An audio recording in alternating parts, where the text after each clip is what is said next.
Kita bisa melazimi berbagai asbab kehidupannya yang mudah-mudahan hantarkan kita menuju surga yang ketika di akhir. Salawat dan salam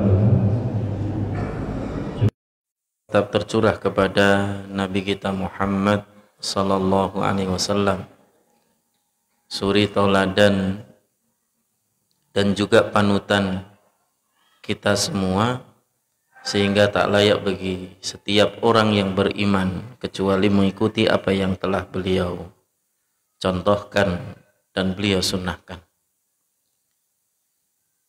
Jamaah yang dimuliakan oleh Allah Subhanahu wa ta'ala, pada kesempatan malam hari ini kita masuk pembahasan bab baru ya, tentang jumlatu ahkam, lebih spesifik terkait dengan al-qardu atau yang kita sering istilahkan dengan hutang piutang. Jangan tegang dulu Pak, ini baru judul ya. Kalau sudah bahas hutang kok udah tegang duluan, ini baru judul, ini belum mulai ya. Sabar Pak ya.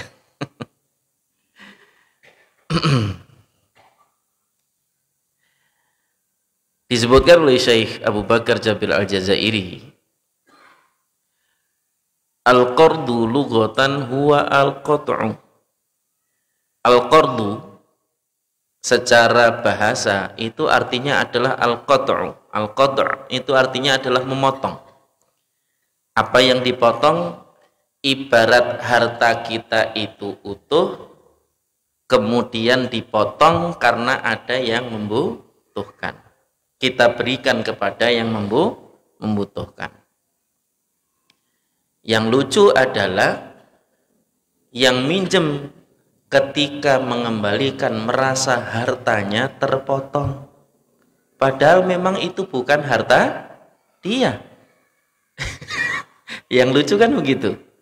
Padahal yang harusnya merasa terpotong itu yang punya harta ketika dia meminjamkannya kepada saudaranya yang berhutang kepadanya tadi. Tapi yang lucu prakteknya adalah yang merasa kehilangan harta itu adalah justru yang bayar hutang. Padahal harusnya yang merasa kehilangan harta itu adalah yang menghutangi ya. Adapun secara syar'i, daf'u malin liman yantafi'u bihi thumma yaruddu badalahu, yaitu memberikan harta kepada siapa yang membutuhkannya untuk memanfaatkan harta tersebut, kemudian memberikan gantinya. Seperti seseorang yang kemudian sedang dalam keadaan sulit, kemudian datang kepada orang yang punya duit mengatakan akridni atau aslifni. Jadi qard itu secara bahasa juga disebut dengan salaf. Kenapa disebut dengan salaf? Dari kata salafa yaslifu itu artinya adalah yang sudah berlalu. Rata-rata hutang itu sudah berlalu Pak. Sudah berlalu karena duitnya sudah dikasihin, kabarnya yang belum jelas. Makanya dianggap sudah berlalu. Kenapa kemudian hutang itu juga diistilahkan dengan salaf? Jadi di dalam bahasa Arab itu masing-masing istilah itu memang memiliki makna yang mendalam ya. Kenapa kemudian disebut dengan istilah A dan kenapa kemudian disebut dengan istilah B dan seterusnya. Termasuk nanti bab mudharabah itu juga disebut nanti di dalam istilah fikih dengan qirad, satu asal kata yang sama dengan qard. Kenapa? Karena orang yang melakukan akad mudharabah, terutama sahibul mal, orang yang memiliki harta, itu ibarat meminjamkan hartanya, hanya dia nanti mendapatkan bagi hasil dari pengelolaan harta yang kemudian menghasilkan keuntungan. Kenapa kemudian mudharabah itu di dalam istilah fikih juga disebut dengan istilah qirat.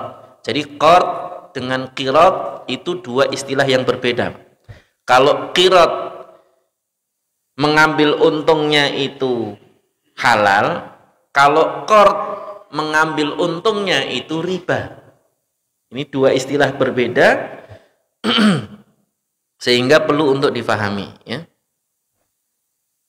Secara hukum al-qardu mustahabbun.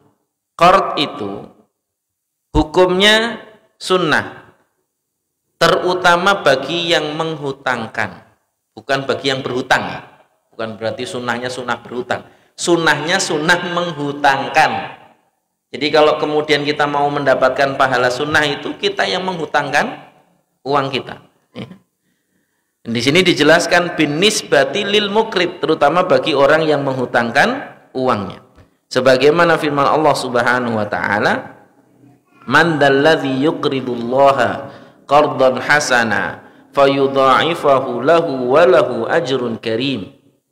Siapakah yang mau meminjamkan kepada Allah dengan pinjaman yang baik, kemudian Allah akan melipat gandakan untuknya pahala baginya, melipat gandakan untuknya pinjamannya tadi itu, dan baginya pahala yang besar.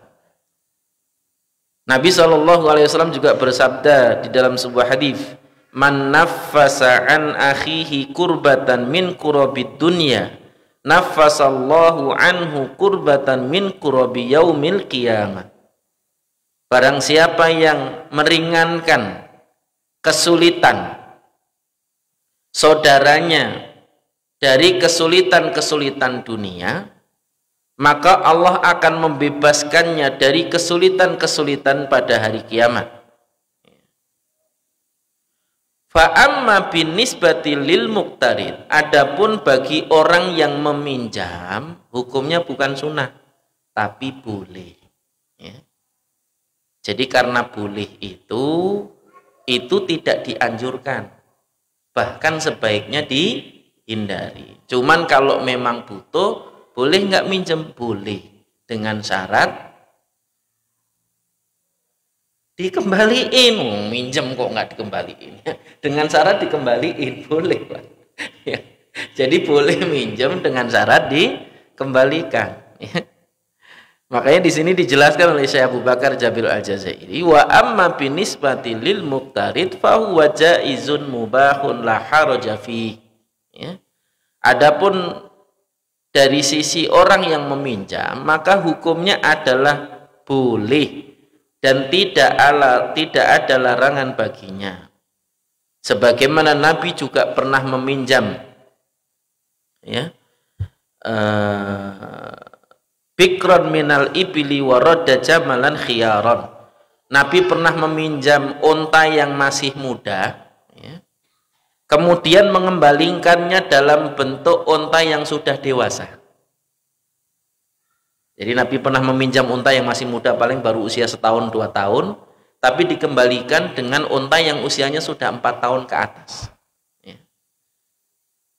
Ceritanya saat itu ada seorang Yahudi yang tiba-tiba datang kepada Nabi SAW sambil marah-marah, mengatakan, "Wahai Muhammad, kembalikan untaku." Para sahabat yang mendengar itu kaget sekaligus marah. Ketika kemudian para sahabat hendak menghardik orang itu, kemudian Nabi mengatakan, "Jangan. Sesungguhnya orang yang memberikan hutang itu berhak atas hutangnya. Maka carikan unta untuk aku bisa membayar hutangku kepadanya." Maka dicarikan para sahabat. Dan ketika kemudian dicarikan oleh para sahabat tadi itu, ternyata tidak mendapati unta kecuali lebih tua. Kalau lebih tua itu, kalau dalam istilahnya dunia jual beli binatang, biasanya lebih tua usianya itu lebih mahal, terutama unta. Lebih tua, lebih jadi, itu lebih mahal. Sebagaimana jual anakan sama jual yang sudah jadi kan beda harganya. Begitu juga unta juga sama. Maka kemudian Nabi mengatakan nggak apa-apa, ambil itu dan berikan kepadanya. Lalu kemudian Nabi SAW bersabda, inna min khairin nasi ahsanuhum qadha'a. Dalam riwayat lain disebutkan khairukum ahsanukum qadha'a. Sebaik-baik kalian adalah yang paling baik di dalam mengembalikan hutang.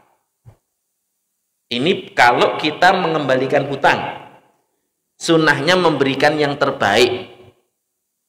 Kalaulah misalnya kemudian kita hutang taruhlah 1 juta, tanpa disyaratkan di awal, ketika kita mengembalikan kita berikan 1 juta dan 1 nasi kotak putih Minang misalnya, boleh. Atau kemudian memberikan 1 juta ditambahkan 100.000, tapi bukan disyaratkan di awal. Itu murni keinginan dari orang yang mengembalikan hutang, itu boleh. Cuman jangan sering-sering, Pak. Nanti tuman. Kalau sudah tuman nih bahaya. Oh, ini sudah tak kasih hutang kok tumben nggak ngasih tambahan ini. Jadi ngarep nanti ya. Jadi itu bagian dari yang penting untuk diperhatikan ya. Bahkan di dalam banyak hadis Nabi SAW memotivasi kita ya, bagi yang berkelonggaran untuk membantu saudaranya yang kemudian sedang mengalami kesulitan ya. Sebagaimana sebuah hadis yang diriwayatkan dari Abdullah bin Mas'ud radhiyallahu anhu, di mana Nabi SAW pernah bersabda, ma min muslimin yukridu musliman qardan marrataini illa kana kasadaqatiha marrah. Barang siapa yang meminjamkan kepada seorang muslim sebuah pinjaman ya, 2 kali, maka yang satunya sudah dihitung berpahala sedekah. Jadi kalau kita meminjamkan sampai 2 kali, itu berarti yang satunya sudah dihitung sedekah ya. Disebutkan di dalam riwayat yang lain dari Anas bin Malik radhiyallahu anhu bahwa Nabi SAW beliau mengatakan, ra'aitu lailata usriya bi ala babil jannah as-sadaqah bi asyri amthaliha wal qardu bi thamaniyata asyar. Aku melihat di malam saat aku diisrakan, di depan pintu surga, sedekah itu nilainya balasannya 10 kali lipat, sedangkan hutang 18 kali lipat. Fakultu ya Jibril, maka kemudian aku pun bertanya, wahai Jibril, mabalul qardi afdalu minas sadaqah. Bagaimana bisa meminjamkan atau qard itu lebih baik nilainya, pahalanya di sisi Allah dibandingkan sedekah? Maka kemudian Jibril menjawab, li annasa'il yas'alu wa indahu wal mustaqrid la yastaqridu illa min hajah. Ya. Adapun orang yang meminta untuk disedekahi, itu bisa jadi dia punya, tapi tetap meminta. Meskipun mungkin yang dipunya enggak mencukupi apa yang dibutuhkan. Sedangkan orang yang meminjam, itu biasanya betul-betul karena butuh. Betul-betul bisa jadi nggak punya, Pak. Maka jangan meremehkan orang yang datang kepada kita untuk berhutang. Kalau ada, kasih pinjam. Kalau ada. Kalau nggak ada, nggak dikasih nggak apa-apa. Sampaikan saja, kita juga sedang tidak ada. Bukan berarti kalau punya mobil itu pasti punya duit. Belum tentu, Pak. Ada orang punya mobil mau ngisi bensin aja pusing pakai yang duit yang mana ya, wong memang nggak ada duitnya ya. Sebagaimana antum juga pernah punya motor dan bingung mau ngisi bensin pakai apa karena lagi nggak megang duit. Ya sama, mau kaya mau miskin itu ada masanya di mana dia megang duit, ada masanya di mana dia tidak megang duit, sama aja, Pak. Dan ini bagian dari yang juga penting untuk diperhatikan. Jarang-jarang orang yang kemudian duitnya itu nggak kurang-kurang, itu jarang-jarang. Kebanyakan itu ada masanya tadi. Ada masanya pusing, ada masanya tenang gitu kan. Ada masanya pening, ada masanya ya bahagia, maksudnya karena lagi ada pegangan gitu ya. Semuanya sama aja, Pak. Ya. Wong sekelas Abdurrahman bin Auf, sahabat paling kaya saja, pernah sama sekali nggak megang duit, Pak. Saat kapan, Pak? Ada yang tahu? Saat kapan? Saat hijrah. Lo kan duitnya ditinggal semua, Pak.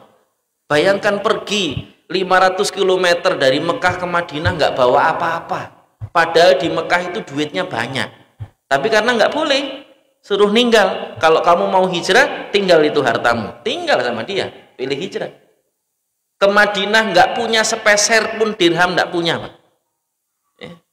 Sampai kemudian dia meminjam kepada seorang Ansor saat itu yang dipersaudarakan dengan dirinya ketika ditawari oleh orang Ansor tadi, aku punya harta, akan aku bagi setengah untukmu dan setengah untukku.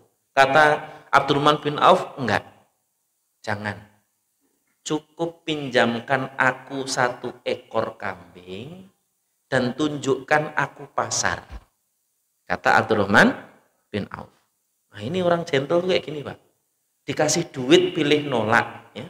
Pilih dipinjemin kambing, nanti kambingnya dikembaliin, dia mau bisnis di pasar. Udah kasih saya aja modal 1 ekor kambing, saya akan bisnis di pasar. Dibawalah kambing itu ke pasar, Pak. Kambing itu harganya 1 dirham tidak salah waktu itu, ya. Dibawa ke pasar, ditawar oleh yang di pasar, berapa kambingnya? 2 dirham. Oh biasanya 1 dirham, ya sudah nggak apa-apa 1 dirham. Dicopot talinya, dikasih kambingnya. Tali pengikatnya dicopot, ya, dikasih kambingnya. Loh, kenapa nggak sama talinya? Talinya 1 dirham. Nah itu, Pak, ini trik untuk marketing tuh. Jadi kalau misalnya nggak boleh itu jangan langsung nggak boleh. Coba pikir dulu gimana caranya biar boleh. Ya, pikir dulu. Ibarat teknik marketing hari ini itu, kalau bisa pelanggan masuk toko itu keluar tetap beli sesuatu entah apapun itu. Walaupun yang dia cari nggak ada. Kan kayak gini tekniknya sekarang kan kayak gitu, Pak. Jenengan masuk Alfamart misalnya atau Indomaret atau Mart-Mart yang lain lah. Masuk niatnya cuman beli sabun, keluar bawa apa? Oh macam-macam, ya sabun. Apalagi kalau bawa anak, ya jadi bawa susu, bawa jajan dan lain sebagainya. Padahal niatnya cuman beli sabun. Itu teknik marketing itu, ya. Sebagaimana Abdurrahman bin Auf, ya. Itu juga diajarkan tadi oleh Abdurrahman bin Auf, ya. Jadi itu yang kemudian dilakukan oleh Abdurrahman bin Auf. Bahkan sekelas Abdurrahman bin Auf saja pernah tidak punya apa-apa. Termasuk saat perang Tabuk kan juga sama. Selesai pulang dari perang Tabuk, hartanya itu habis untuk membeli kurma busuk milik sahabat yang ikut perang Tabuk tadi itu, sampai habis hartanya. Ya. Dia pikir, wah nggak apa-apa lah, sekali-kali miskin, kata dia. Ya kan? Ketika kemudian terjadi wabah di Yaman, ya, yang obatnya itu cuma 1, ekstrak dari kurma busuk tadi itu obatnya. Yang terdengar kabar bahwa hanya ada di Madinah kurma busuk itu, datanglah utusan dari Raja Yaman khusus untuk mencari kurma busuk berapapun harganya. Ya. Padahal saat itu Abdurrahman bin Auf membeli kurma busuk dengan harga normal karena ingin menolong para sahabat Nabi, ya.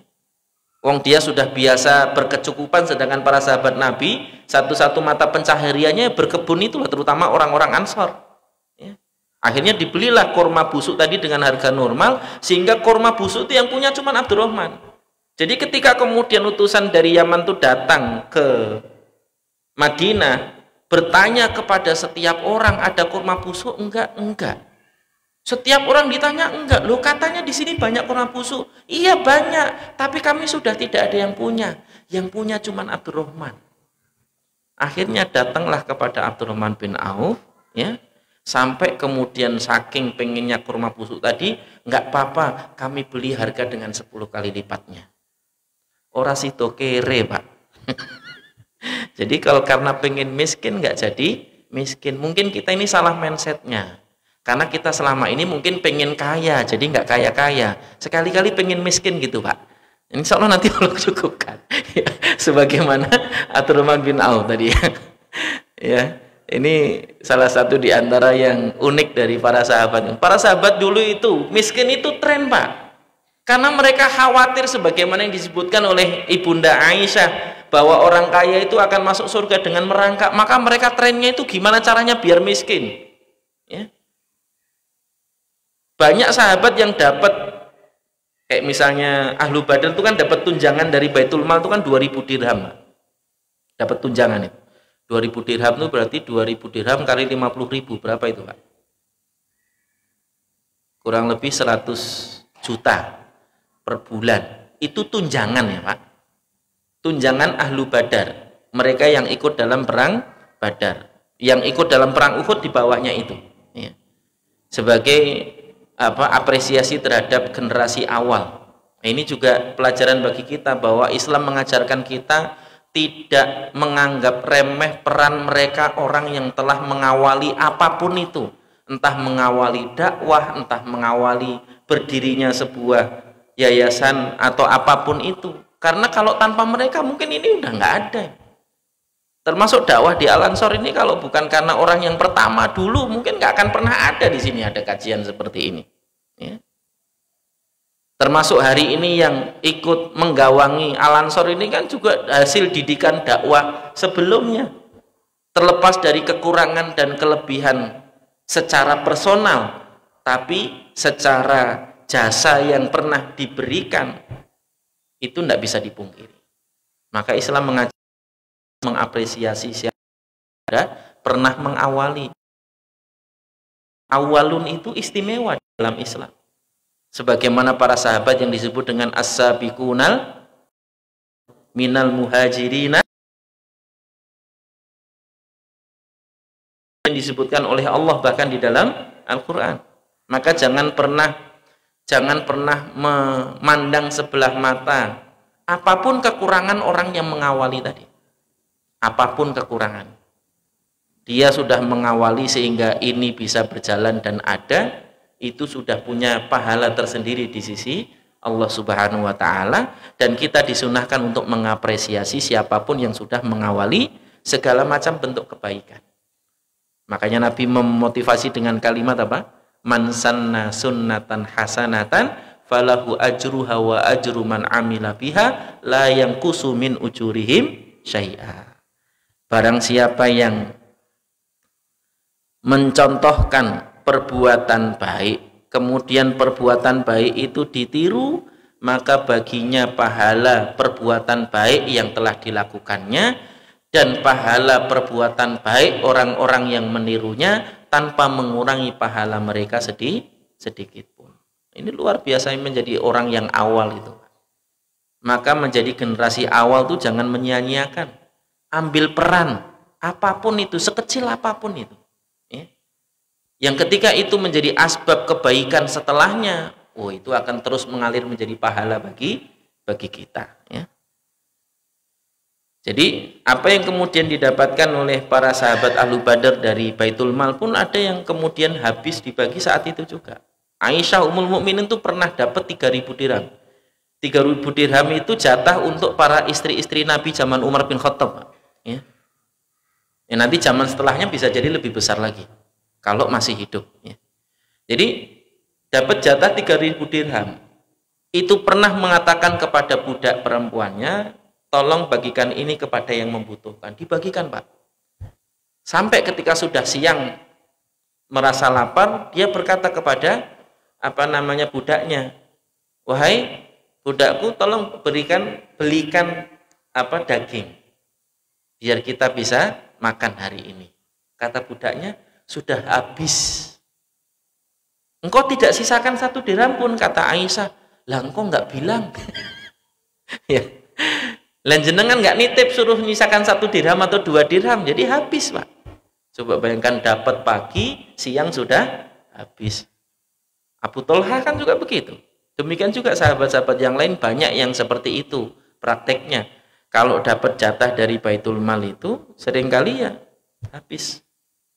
Habisnya bukan untuk beli TV, bukan untuk beli handphone, bukan untuk beli foya-foya, tapi habisnya karena diberikan kepada yang mereka anggap lebih membutuhkan. Dan ini menjadi salah satu di antara keutamaan para salaf terdahulu, ya. Disebutkan di dalam hadis yang lain, man naffasa an mu'minin kurbatan min kurabid dunya naffasallahu anhu kurbatan min kurabi yaumil qiyamah wa man yassara ala mu'sirin yassarahu Allahu alaihi fid dunya wal akhirah wallahu fi aunil abdi maka al abdu fi auni akhihi. Hadis yang lebih lengkap dari yang tadi disebutkan, ya.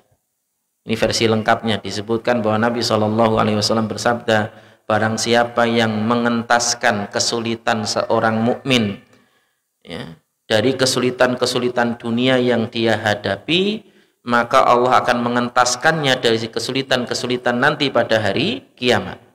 Dan barang siapa yang memberi kemudahan kepada orang yang kesusahan, maka Allah akan memberikan kemudahan baginya di dunia dan di akhirat.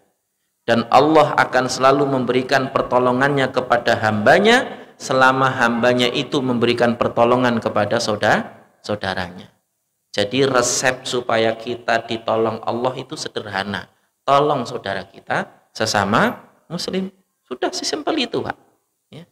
Dan itu jaminan Allah Subhanahu wa taala melalui lisan nabinya.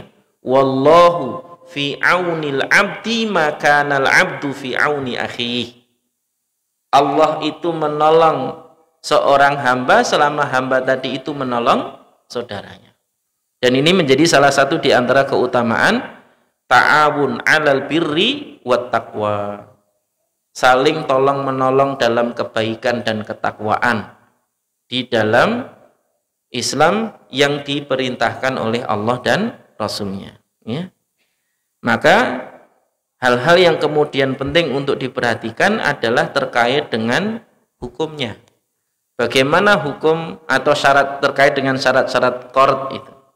Yang pertama, ayu rafa qadrul qardi bikailin au waznin au adad.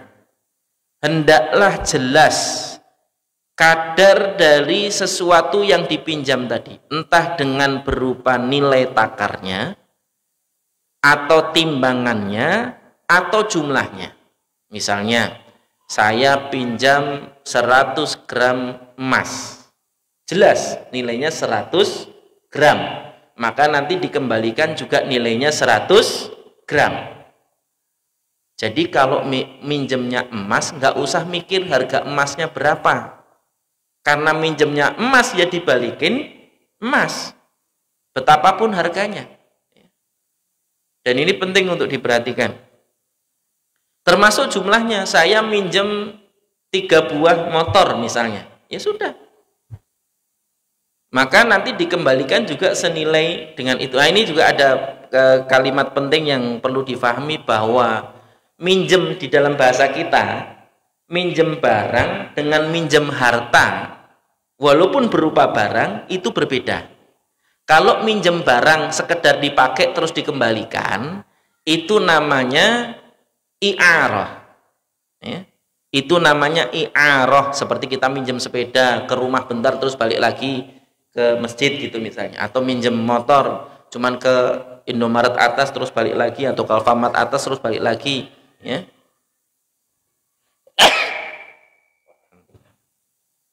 Ya. Yang seperti itu namanya i'arah. Kalau diterjemahkan sama-sama pinjam, tapi meminjam kemanfaatan barang, itu i'arah. Kalau qard itu meminjam dalam arti meminjam untuk diganti yang semisal. Contoh, minjem motor dalam arti qard itu maksudnya motor baru, minjem duitnya untuk beli motor, atau minjem motornya untuk dimiliki, yang kemudian nanti akan diganti sesuai dengan kesepakatan yang disepakati dengan yang semisal, entah diganti duitnya atau diganti motor juga yang sama persis, karena ngambilnya baru berarti diganti juga dengan yang baru. Itu namanya qard, walaupun judulnya sama-sama motor. Kalau i'arah itu meminjam kemanfaatan motor tadi itu, sedangkan kalau qard itu meminjam motornya secara nilainya, ya, secara nilainya untuk dimiliki atau digunakan atau bahkan sampai habis, ya. Nanti tinggal diganti yang semisal. Itu perbedaan antara qard dengan i'arah. Jadi sama-sama minjam, berbeda. Nah, untuk kasus i'arah, itu nggak ada riba, Pak. Jadi kalau jenengan misalnya minjemin motor, kemudian diisi bensinnya, ya, itu bukan riba. Kenapa? Karena itu i'arah. I'arah itu yang dipinjam manfaatnya, dan motor itu nggak akan ada manfaat kalau nggak ada bensinnya. Itu. Masalah kemudian bensinnya lebih dari yang pernah ada di tangkinya atau kurang dari itu tidak masalah dan tidak dalam perhitungan sebagai bagian dari bentuk riba. Ini penting untuk diperhatikan, karena dulu pernah rame terkait, loh kalau gitu minjem motor kalau minta ganti bensin berarti haram, riba itu, misalnya gitu kan, ya. Padahal namanya i'arah itu yang dipinjam kemanfaatannya. Karena ini meminjam manfaat, bukan kepemilikan, maka yang minjem nggak boleh minjemin lagi kepada orang lain. Jadi kalau jenengan minjem motor, kemudian motornya dipinjem anak, nggak boleh. Wong jenengan motornya aja minjem kok, ya, dipinjemin lagi. Karena jenengan tidak memiliki manfaat itu. Beda kalau sewa. Sewa itu membeli manfaatnya. Ya. Maka orang yang menyewa sesuatu boleh menyewakan lagi kepada orang lain selama masa sewanya masih berlaku atau masih ada, ya. Ini penting untuk difahami. Jadi masalah sewa dan ijarah dan i'arah itu tentang kemanfaatan, sedangkan qard itu tentang nilai, ya. Itu tentang nilai dari harta yang dipinjamkan. Makanya harus jelas nilainya, jumlahnya, takarannya, itu harus jelas, ya. Pinjem beras misalnya, dibalikin kapan? Seminggu lagi. Berasnya yang tadi dipinjam habis nggak, Pak? Habis, wong dimakan, ya kan? Itu masuk qard, bukan i'arah, ya. Kalau i'arah itu dipinjem, dibawa, terus dibalikin lagi utuh begitu adanya, nggak dipakai, itu namanya i'arah. Karena yang dipinjam cuman kemanfaatannya aja, ya. Kemudian yang kedua, termasuk syarat qard juga adalah ayu rofa wasfuhu wasinnuhu in kana hayawan. Harus diketahui dengan pasti usia dan juga sifat dari sesuatu yang dipinjam itu. Kalau berupa binatang ternak, minjem sapi, balikin sapi, itu harus jelas. Sebagaimana Nabi pernah meminjam onta, dibalikan onta tadi itu harus jelas usianya berapa, ya. Kemudian ciri-ciri binatangnya seperti apa, ya. Kalau bisa dibalikkan seperti yang pernah dipinjam, ya. Kalau bisa. Kalau tidak bisa, maka sebaiknya jangan dikurangi tapi dilebihkan, ya, sebagaimana yang dilakukan oleh Nabi Shallallahu Alaihi Wasallam. Kemudian syarat yang ketiga, orang yang meminjamkan adalah orang yang memiliki sifat sihatut tabarruk, orang yang boleh memberikan, karena dia memiliki dan dia adalah orang yang rasyid. Orang yang rasyid itu orang yang tahu mana yang benar, mana yang salah, ini kurang atau lebih, ya kan? Ini riba atau bukan, gitu. Jadi yang paham dengan detail yang seperti itu, itulah yang disebut dengan orang yang rasyid, orang yang paham betul tentang petunjuk dan perbedaan-perbedaan yang ada tadi, ya. Jadi kalau mau meminjamkan, dia tidak memiliki dua hal tadi, bukan yang rasyid dan bukan yang memiliki, tidak boleh. Ya. Kita dititipi duit, orang tahu kita lagi megang duit, datang minjem duit, boleh nggak dipinjemin? Nggak boleh. Contohnya apa? Bendahara masjid megang duit masjid. Duit masjid itu duit siapa? Duit umat. Tiba-tiba ada yang datang, maaf, saya lagi butuh nih, minjem dulu dong 100 biar silaturahim nggak putus. Misalnya gitu, ya. Nggak boleh, Pak.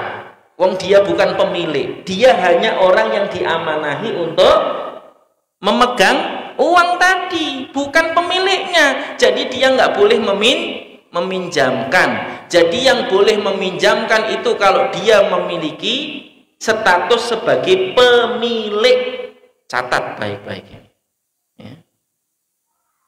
Jadi jangan terlalu menggampangkan, udah kasihan, dia juga pengurus masjid yang butuh, misalnya gitu. Ya. Nah ini masalahnya ini, tidak boleh. Jadi tidak boleh kalau dia bukan pemilik meminjamkan, karena syaratnya meminjamkan harta tadi adalah sihatut tabarruk. Sihatut tabarruk itu dua hal tadi. Yang pertama memiliki, yang kedua adalah rasyid. Dia faham betul mana benar, mana salah, kurang, lebih dan seterusnya, itu dia faham betul, ya. Dan tidak boleh selain yang memiliki dua syarat tadi itu. Maka perhatikan baik-baik. Bagi yang diamanai harta umat tidak boleh minjem dan tidak boleh meminjamkan. Loh antum kalau misal bendahara terus pakai dulu nanti ganti, pakai dulu nanti ganti. Apa hak antum untuk memakai itu? Tidak ada. Ya. Meminjam maupun meminjamkannya tidak boleh lah. Kalau antum pinjam sama siapa? Kan harus jelas itu. Ada mukrid, ada mukhtarid. Ada yang meminjamkan, ada yang meminjam. Harus jelas itu. Dan ini penting untuk diperhatikan. Nah, ada beberapa hukum terkait dengan hal ini yang juga harus difahami. Yang pertama, ayyum lakul qardu bil qabdi, bahwa harta yang dihutangkan tadi itu dimiliki dengan serah terima. Fama taqabadahul mustaqrid malakahu wa asbaha fi dhimmatihi. Maka siapapun yang meminjam hutang ketika sudah menerima hartanya tadi itu, harta yang dihutang tadi itu sudah dipegang, sudah diterima, sudah diserah tangankan, maka itu menjadi miliknya, bebas bagi dia untuk menggunakannya, dengan catatan itu jadi tanggungannya untuk dikembalikan yang semisal. Pinjam 100 ya balikin 100, pinjam 1 juta ya balikin 1 juta. Kemudian yang kedua, ya juzul qardu ila ajalin. Boleh hutang atau qard itu memiliki tempo. Wa kaunuhu biduni ajalin ahsan. Tapi kalau tanpa tempo itu lebih baik. Pinjem pagi, pulang sore. Boleh, Pak. Ya. Atau pinjem berangkat ke masjid, pulang ke masjid sudah dibalikin. Bisa. Ya. Nah itu sebaiknya jangan sampai lewat 1 hari. Kalau terpaksa harus minta tempo tadi itu juga diperbolehkan. Lamma fihi minal irfaq bil mustaqrid. Karena hal itu termasuk bentuk kasih sayang kepada orang yang meminjam dengan memberikan tempo. Ya. Kemudian yang ketiga, kalau tersisa sesuatu sebagaimana asalnya barang yang dipinjam tadi itu, yaumal iktiradhi, pada hari dia harus dikembalikan, ruddat, maka dikembalikan. Ya. Wa in taghayyarat binaqsin aw ziyadatin radda mithlaha in kana laha mithl wa illa faqimatuha. Kalau ternyata sudah terjadi perubahan, kayak misalnya kambing tadi atau sapi atau onta dipinjam, karena dipinjamnya sebulan mungkin tambah gemuk misalnya, atau sebaliknya tambah kurus misalnya, ya, maka diganti dengan yang semisal saat pertama. Maka kalau perlu, kalau minjem binatang itu sampai jelas berapa timbangannya tuh binatang, jenisnya apa, warnanya apa, kemudian apa istilahnya tanduknya seperti apa dan seterusnya, ya. Jelas apa namanya ciri-cirinya, yang kalau berubah entah berkurang atau bertambah maka dikembalikan yang semisal kalau ada. Kalau ternyata nggak ada maka diganti harganya. Itu pun kalau yang apa namanya meminta dikembalikan tadi itu mau menerima harganya. Kalau tidak, maka harus diusahakan tetap mencari yang semisal, atau sebagaimana yang dilakukan Nabi, dikembalikan yang nilainya lebih, ya. Kemudian berikutnya hukum terkait dengan qard juga, in kanal qardu lamu unata fi himlihi jaza wafa'uhu fi ayyi makanin aradal muqrid. Kalau kemudian harta yang dipinjam tadi itu tidak memungkinkan untuk dibawa dengan jarak tertentu, maka yang meminjam harus bersedia menerima serah terima barang yang dipinjam tadi itu di tempat yang ditentukan oleh orang yang meminjamkan. Jadi COD-an misalnya, ketemuan di mana, nanti diambil barangnya di situ. Fa innahu lam wa illa fa innahu lam yulzamil muqtarid wa fa'uhu fi ghairi maudhi'ihi. Kalau tidak jelas tempatnya tadi itu, maka tidak ada kewajiban bagi orang yang meminjam untuk menggantinya sesuai dengan tempat. Jadi kalau misalnya di awal disyaratkan nanti saya minta dikembalikannya di sini lagi ya, maka kewajiban dari yang meminjam harus dikembalikan ke tempat tadi yang disepakati. Tapi kalau tidak disyaratkan itu, maka tidak ada kewajiban untuk mengembalikan di tempatnya. Intinya dikembalikan barangnya, masalah tempatnya bukan di situ lagi tidak ada masalah. Dan yang terakhir terkait dengan hukum pinjam meminjam tadi itu, yahrumu ayyu naf'in yajurruhul qardu lil muqrid. Hukum asalnya haram memberikan tambahan manfaat apapun, baik berupa nilai dari yang dipinjamkan atau tambahan yang lain kepada orang yang meminjamkan tadi itu, entah dengan ditambahkan nilai hutangnya atau dibaguskan barang yang dipinjamkan tadi itu, atau dengan manfaat yang lain, ya, jika itu disyaratkan di antara keduanya. Hukum asalnya haram, kalau disyaratkan maka jadi riba.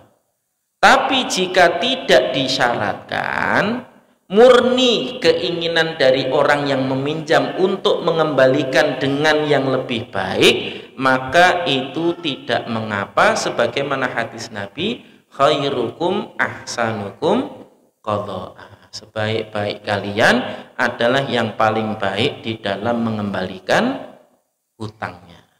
Wallahu a'lam.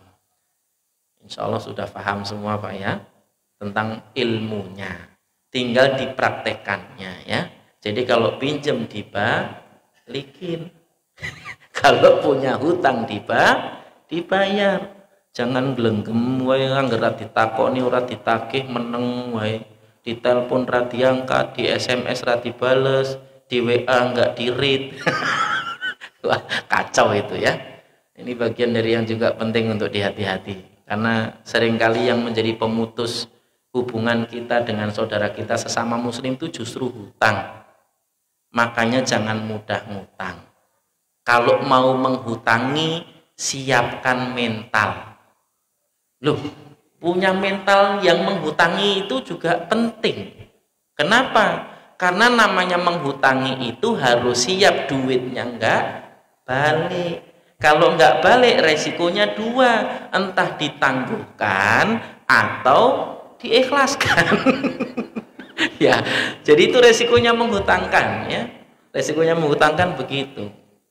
Tapi Nabi tadi janjikan dihitung pahala sedekah. Makanya insya Allah tidak ada ruginya kita menghutangkan uang. Merasa rugi mungkin, tapi nggak ada ruginya insya Allah kita menghutangkan uang ya. Demikian barangkali. Mohon maaf atas salah kata, salah ucap, salah tingkah. Wabillahi taufiq wal hidayah. Wassalamualaikum warahmatullahi wabarakatuh.